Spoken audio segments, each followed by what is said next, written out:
नमस्कार, inter news देख रहे हैं आप। आपके साथ मैं हूं सुरभि तिवारी।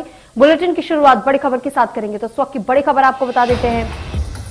ये बड़ी खबर इस वक्त सीएम का पूर्व पंच सरपंचों से संवाद अब समाप्त हो चुका है। प्रशासकीय समितियों को उन्होंने अधिकार लौटा दिए हैं, तो तीनों स्तर पर अधिकार वापस किए हैं। और ये बड़ी खबर आपको बता रहे हैं, कोरोना का सभी पालन करें, सीएम शिवराज सिंह चौहान ने इस दौरान कहा। प्रशासकीय समितियों को जहां एक और अधिकारी लौटाए हैं, तो वहीं ये भी कहा है कि सभी को कोरोना गाइडलाइन का पालन जरूर करना चाहिए। तो पीएम का पूर्व पंच और सरपंचों के साथ संवाद चल रहा था, उस दौरान उन्होंने प्रशासकीय समितियों को अधिकारी लौटाए। तीनों स्तर पर अधिकारी वापस किए गए हैं। और ये बड़ी खबर इस वक्त आपको बता रहे हैं, कोरोना का सभी पालन करें, यह अपील सीएम शिवराज सिंह चौहान ने इस दौरान की है। प्रशासकीय समितियों को अधिकारी लौटाते हुए ये बातें कही हैं। कमेटी बना के आपको मैंने दायित्व सौंपा। अब पंचायत चुनाव में फिर व्यवधान आया है। एक मेरी बड़ी दृढ़ मान्यता है कि लोकतंत्र में निर्वाचित जनप्रतिनिधि निश्चित तौर से जनता के प्रति जवाबदेह होता है, और उसी भाव से हमने प्रशासकीय समिति के अध्यक्ष और सदस्य बनाकर आपको जिम्मेदारी सौंपी थी। जाके टीका आपकी है, कोई भी अपनी पंचायत में बिना टीके। तो आपको ये जानकारी एक बार फिर से दे देते हैं। दरअसल सभी पंचायतों और सारे पंचों और सरपंचों के साथ संवाद कर रहे थे सीएम शिवराज सिंह चौहान, जिसमें उन्होंने प्रशासकीय समितियों के अधिकारियों को लौटाने की बात की। 3 स्तर पर अधिकारी वापस किए गए हैं। तो ये खबर आपको बता रहे हैं, आज सीएम शिवराज सिंह चौहान का 12 बजे से पंच और सरपंचों के साथ में आज एक बैठक होनी थी। इस बैठक के दौरान प्रशासकीय समिति से उन्होंने अपील भी की है कि कोरोना के तमाम गाइडलाइंस का पालन सभी को करना चाहिए और कलेक्टर सुनिश्चित करेंगे कोरोना की पालना। तो तीनों स्तर पर अधिकारी वापस कर दिए गए हैं। सभी पंचायतों में टीका लगाने के निर्देश भी सीएम शिवराज सिंह चौहान की तरफ से दिया गया। कलेक्टर सुनिश्चित करेंगे कोरोना टीकाकरण, सीएम शिवराज सिंह चौहान ने इस दौरान ये भी कहा। साथ ही ये बताया कि प्रशासकीय समितियों को के अधिकारियों को लौटा दिया गया है। तो 3 स्तर पर अधिकारी लौटाए गए हैं। सीएम का पूर्व पंच और सरपंचों के साथ इस दौरान संवाद चल रहा था। इस पर अधिक जानकारी के साथ हमारे साथ प्रभु पटेरिया, रेजिडेंट एडिटर, लाइव जुड़ चुके हैं हमारे साथ। प्रभु, आपसे जानकारी चाहेंगे कि सीएम शिवराज सिंह चौहान ने जिस तरीके से आज 12 बजे संवाद किया है पूर्व पंचों और सरपंचों के साथ में, इसको लेकर के और क्या कुछ महत्वपूर्ण बातें रही है? तो जी प्रभु, क्या आपको हमारी आवाज मिल रही है? आवाज मिल रही है? जी प्रभु जी, ये आपसे हम जानना चाहेंगे कि आज जो बैठक बुलाई गई थी पंचों और पूर्व पंच और सरपंचों के साथ में सीएम शिवराज सिंह चौहान की, इस बैठक में क्या कुछ महत्वपूर्ण बातें रही थी?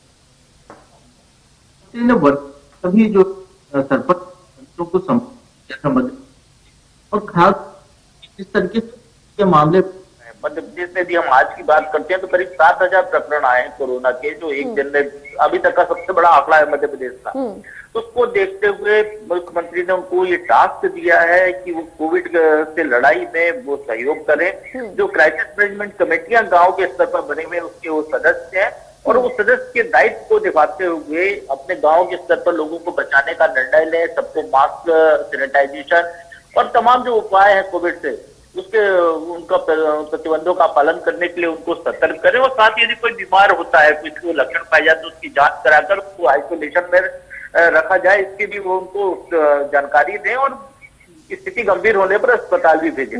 ये तो एक पक्ष है जो उससे सहयोग मुख्यमंत्री ने उन सबसे मांगा है। मुख्यमंत्री ने आज एक बड़ा अधिकार उनको दिया, सभी जो पंचायतों की समितियां हैं उनको उनके प्रशासकीय अधिकार जो सरकार ने उनसे वापस ले लिए थे, क्योंकि चुनाव हो नहीं रहे हैं तो उनको प्रशासकीय अधिकार उनके वापस किए गए हैं।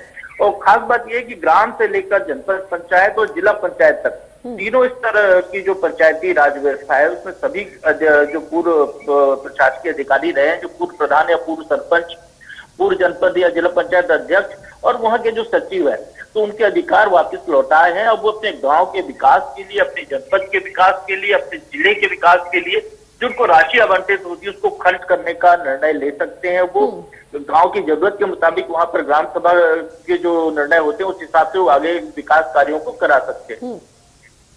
ठीक है, लेकिन प्रभु, जिस तरीके से अभी ये कहा जा रहा था कि लंबे समय से कहीं ना कहीं ये एक मुद्दा बना हुआ था कि अधिकार वापस नहीं किए जा रहे थे, लेकिन अब अधिकार वापस कर दिए गए हैं क्योंकि सीएम ने खुद इसका ऐलान कर दिया। तो ऐसे में अब आने वाले समय में इसमें और क्या कुछ हम बदलाव देख पाएंगे? देखिए, एक बड़ी बात यह है जो मध्य प्रदेश में पंचायत चुनाव नहीं हुए हैं, पंचायतें भंग पड़ी हुई हैं, तो उन पंचायतों में चूंकि उनको अधिकार संसद की तरह के अधिकार है, स्वायत्त संस्था है पंचायत जो अपने निर्णय खुद लेती है, वो निर्णय लेती तभी वहां पर काम हो सकते हैं। तो ग्राम सभा की जो बैठकें नहीं हो पा रही थी, निर्णय नहीं हो पा रहे थे, इसको लेकर प्रशासकीय अधिकार पंचायतों को दिए गए थे और जैसे ही चुनाव घोषित हुए, चुनाव का कार्यक्रम जारी हुआ तो उससे वो अधिकार वापस ले लिए गए थे क्योंकि नई बॉडी आनी थी और वो अपना निर्णय लेती। लेकिन मामला सुप्रीम कोर्ट में चला गया और पंचायतें के चुनाव फिर से अधर में लटक गए हैं मध्य प्रदेश में। अब कब होंगे ये कहा नहीं जा सकता, कोर्ट के आदेश जो निर्णय आएगा उसके बाद ही पंचायतों के चुनाव हो पाएंगे। तो उसको देखते हुए गांव में जो विकास योजनाएं हैं या गांव की जो जरूरत की योजनाएं हैं, गांव के जो विकास कार्य है वो सब ठप पड़ गए। उसको देखते हुए ये उनको प्रशासकीय अधिकार लौटाए गए, इसके साथ इनबिल्ट वित्तीय अधिकार भी उनको मिल रहे हैं। वो निर्णय लेंगे वहां पर और सरकार से जो उनको बजट मिलता है विभिन्न मदों में, उसको गांव में कैसे खर्च किया जाए। यदि सड़क बननी है तो सड़क की राशि को खर्च करके सड़क बनवाना है, पेयजल की व्यवस्था करनी है, तमाम जो बिजली की व्यवस्था करनी है, तो गांव के जो भी जुड़े हुए विकास कार्य हैं वो करा पाएंगे। तो अधिकार संपन्न बिल्कुल पंचायतों की तरह उनको अधिकार दे दिए गए। ठीक है, लेकिन वहीं ये भी कहा जा रहा था कि आने वाले समय में जिस तरीके से अधिकार तमाम वापस किए गए हैं, तो ऐसे में ग्राम प्रबंधन समूह की तरफ से जो सक्रिय अभी तक चीजें रही थी, इसको लेकर भी ये कहा जा रहा था कि बहुत जल्दी इसे भी सक्रिय कर दिया जाएगा। तो ऐसे में अभी तक की जो व्यवस्था है विकास कार्यों को लेकर की, जिस तरीके से बाधा पड़ रही थी और जिस तरीके से रोक लगी हुई थी, यानी अब ये हम कह सकते हैं कि आने वाले समय में बहुत जल्द हमें कहीं ना कहीं गाँव में भी अब एक विकास देखने को मिल सकता है, वो राह आसान हो चुकी है। जी बिल्कुल, गांव के जो विकास में जो बाधा थी वो अब ये कहें कि दूर हो गई है और ये बाधा बहुत लंबी नहीं रही थी। करीब 2 महीने से हम कहें कि अधिकार छीने गए थे उनसे सरकार ने, क्योंकि चुनाव आ गए थे, संवैधानिक मजबूरी होती है, चुनाव के समय कोई तदर्थ समिति नहीं रह सकती है ऐसी, तो इसलिए उनसे वो अधिकार लिए गए थे। और चूंकि चुनाव अभी होते हुए नहीं दिखाई दे रहा, मुख्यमंत्री ने आज संबोधन में यही कहा है कि जब तक उनके चुनाव की प्रक्रिया नहीं खुलती है, रास्ता नहीं खुलता है, तब तक उनको अधिकार संपन्न पंचायतों की जो प्रशासकीय समितियां उनको रखा जाएगा और तमाम जो सरकार से जो बजट आता है, जो इस वित्तीय वर्ष का जो बजट है पंचायतों का, वो या आने वाले वित्तीय वर्ष में जो बजट आने वाला है वो, या केंद्र सरकार से जो राशि आती है वो सीधे पंचायतों तक पहुंचेगी और प्रशासकीय समितियां अपने गांव की जरूरत के हिसाब से निर्णय ले सकेंगी और उस राशि को खर्च कर सकेंगी। ठीक है प्रभु, वैसे एक और बात इसमें हमने जो नोटिस की थी, जब वो संवाद कर रहे थे तो उन्होंने ये भी कहा कि कोरोना की गाइडलाइन का पालन करना भी बहुत ज्यादा जरूरी हो जाता है क्योंकि एहतियाती कदम हम सभी को उठाने चाहिए। और ऐसे में कलेक्टर्स को भी उन्होंने एक बड़ी जिम्मेदारी सौंप दी है कि वो इसकी देखरेख करेंगे कि कहाँ पे पालना हो रही है कोरोना गाइडलाइंस की, कहाँ नहीं, और अगर नहीं की जाती है तो फिर हर किसी पर एक्शन लिया जाएगा।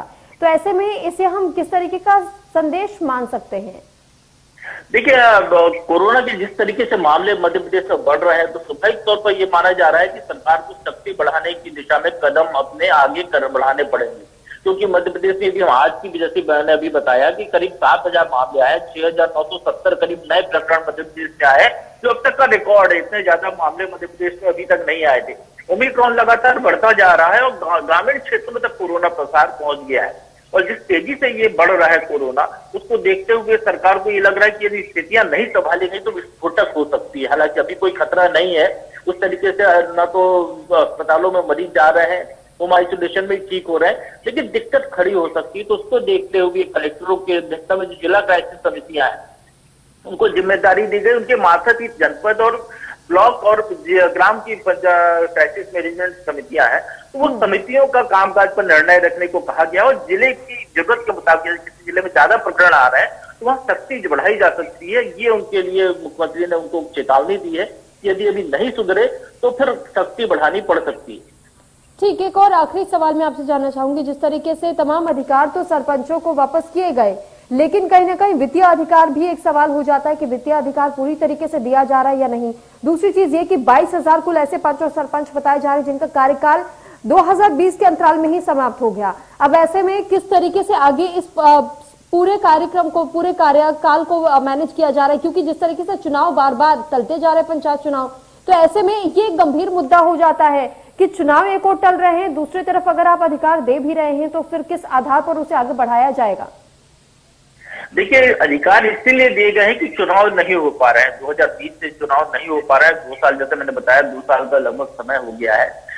ग्राम के कोई भी विकास कार्य बगैर ग्राम सभा की मंजूरी के नहीं हो सकते हैं, ये संवैधानिक प्रावधान है, तो उसको बदला नहीं जा सकता है। उस स्थिति में उपाय निकाला गया है कि प्रशासकीय समितियां बनाई जाए जिसको निर्वाचित प्रतिनिधि हैं, जो पूर्व हो चुके हैं, जो ग्राम प्रधान है या ग्राम सरपंच है, जनपद के जो अध्यक्ष हैं, जो सदस्य है, उनकी समिति बनाई जाए। और पंचायतों के चूंकि भी में नहीं है, निर्वाचित प्रतिनिधि नहीं है, तो वहां पर व्यवस्थाएं चलाने के लिए इसलिए वहां पर ये जो है प्रदर्शन समितियां बनानी पड़ी, जिसको प्रशासकीय समिति कहा गया है। इसमें पहले के निर्वाचित प्रतिनिधि है, उनको रखा गया है। सरकारी कर्मचारी जिस तरीके से पंचायत सचिव होता है वो है, या जनपद के स्तर पर, जिला पंचायत के स्तर पर जो सीओ होते हैं वो है, वो मिलकर गांव के विकास के लिए जो रोड मैप है वो तय करेंगे, विकास के कार्यों को कराएंगे। क्योंकि 2 साल का अरसा बीत गया है, चुनाव नहीं हुए हैं। गांव की ये मजबूरी है तो पंचायती राज व्यवस्था में कि वहां पर भी यदि कोई काम होना है तो वो उनकी ग्राम सभा या उनकी समितियां निर्णय लेती हैं, उसके बाद ही हो सकता है। तो इसके लिए ये उपाय निकाला गया है। प्रशासकीय समितियों को तब तक कार्यरत में रहेंगी ये समितियां, तब तक अधिकार संपन्न रहेंगी जब तक कि पंचायत के चुनाव नहीं हो जाते और नई बॉडी कार्यभार ग्रहण नहीं कर लेती। जी, चलिए ठीक, बहुत धन्यवाद प्रभु जी आपका तमाम जानकारी हम तक पहुंचाने के लिए, हमारे साथ जुड़ने के लिए।